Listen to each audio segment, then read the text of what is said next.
আমাদের যদি কোনো ভুল হয়, অপরাধ হয়, তাহলে সেই ভুলের শাস্তি বা সংশোধনের সুযোগ আপনারা আমাদেরকে দিবেন, কিন্তু মাননীয় প্রধানমন্ত্রী জননেত্রী শেখ হাসিনাকে দয়া করে আপনারা ভুল বুঝবেন না।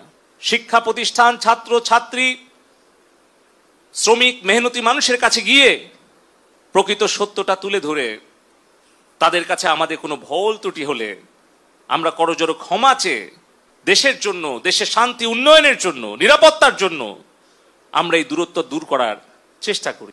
যদি আমাদের তরুণ তরুণীরা, আমাদের ছাত্রছাত্রী ভাই বোনেরা তারা যদি মনে করে যে এই দেশব্যাপী ইন্টারনেটের সেবা ব্যাহত হওয়ার জন্য কেউ দায়ী, তাহলে সেই দায়ী আমি দায়িত্বপ্রাপ্ত ডাক এবং টেলিযোগাযোগ তথ্য প্রযুক্তি প্রতিমন্ত্রী হিসেবে সারা দেশব্যাপী ইন্টারনেট সেবা ব্যাহত হওয়ার জন্য এই দায় এবং দায়িত্ব আমার, এবং সেই দায়িত্ব সঠিকভাবে পালনে ব্যর্থ হওয়ার জন্য যদি কারো শাস্তি হয় সেটা হওয়া উচিত আমার।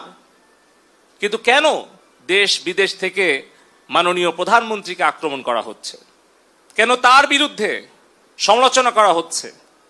কেন সারা বিশ্বের কাছে গিয়ে বাংলাদেশের ভাবমূর্তি নষ্ট করার জন্য নোবেল বিজয়ী অর্থনীতিবিদ ডক্টর ইউনুস চিঠি দিচ্ছে?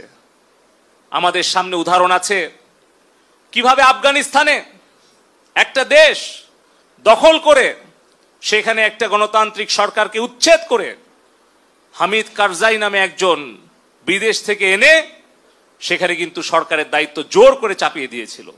20 বছর পর সেই দেশটা ধ্বংস করে সেই দেশ থেকে তারা পালিয়ে গিয়েছিল।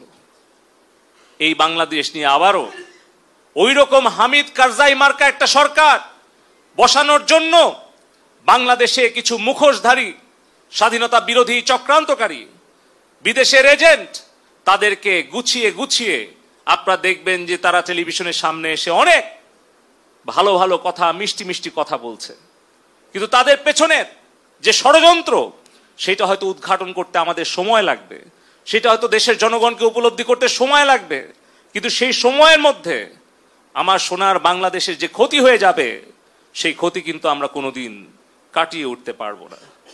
সে কারণেই বলতে চাই, আমাদের দেশের যে রাষ্ট্রীয় সম্পদ ক্ষতিগ্রস্ত হয়েছে, জননেত্রী শেখ হাসিনা বলেছেন যে এই দেশের সম্পদ জনগণের সম্পদ। এই বাংলাদেশে এলিভেটেড এক্সপ্রেসওয়ে, মেট্রো রেল, আমাদের স্বপ্নের পদ্মা সেতু, ডিজিটাল বাংলাদেশের যা কিছু অর্জন, এই সব কিছু কিন্তু জনগণের কষ্টার্জিত ট্যাক্সের পয়সা দিয়ে হয়েছে। প্রবাসে আমাদের 1 কোটি কর্মী ভাই বোনদের রেমিটেন্সের পয়সা দিয়ে হয়েছে। কিন্তু আজকে এই যে হাজার হাজার কোটি টাকার সম্পদের ক্ষতি যারা করছে তারা নিশ্চয়ই বাংলাদেশের ভালো চাইতে পারে না।